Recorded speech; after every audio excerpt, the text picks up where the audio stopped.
అందరము చాలా సంతోషంగా ఉన్నాము తెలంగాణ రాష్ట్రం వచ్చిందని.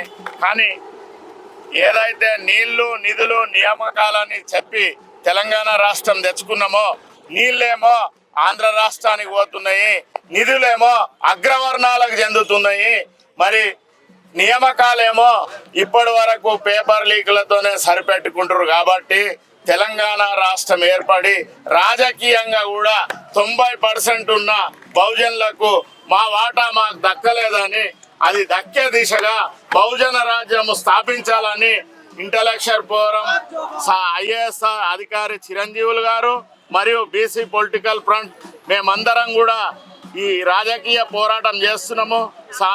సమాజంలో సమానత్వము మేము ఎంతున్నామో మాకంత వాటా అన్ని రంగాలలో దక్కాలని మేము రాష్ట్రం తెచ్చుకున్నాము.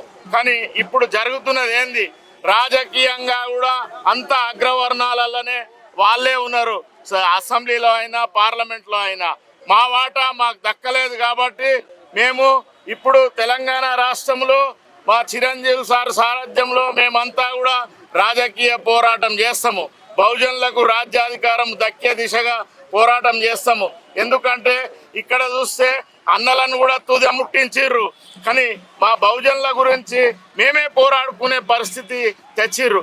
ఎందుకంటే అన్ని విధాలా మాకు అన్యాయం జరుగుతుంది. కాబట్టి రాజకీయంగా విద్య ఉద్యోగాలలో కూడా మాకేం చెప్పిర్రు, కామారెడ్డి డిక్లరేషన్లో 42% రిజర్వేషన్ ఇస్తున్నారు. ఇవ్వకుండా గ్రామ పంచాయతీలనేమో మేము 56% గెలిచినాము, మున్సిపాలిటీలలోనేమో 61 నుంచి 62% గెలిచినాము. అయినా కూడా చట్టసభలలో మా వాటా మాకు దక్కడం లేదు. కాబట్టి మేము పోరాటమే ఎన్నుకున్నాము.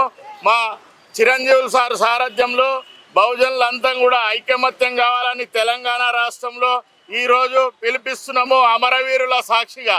ఎందుకంటే రాజకీయ చైతన్యం వచ్చి మా వాటా మాకు రాజకీయంగా దక్కినప్పుడే మా ఫలాలందరూ అన్నీ కూడా తెలంగాణ రాష్ట్రము వచ్చినందుకు మాకు దక్కుతాయి.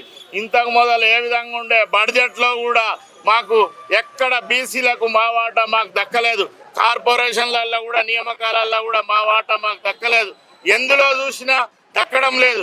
కానీ ఇప్పుడు ఏం జరుగుతుంది, తెలంగాణ రాష్ట్రంలో భూదోపిడి జరుగుతుంది.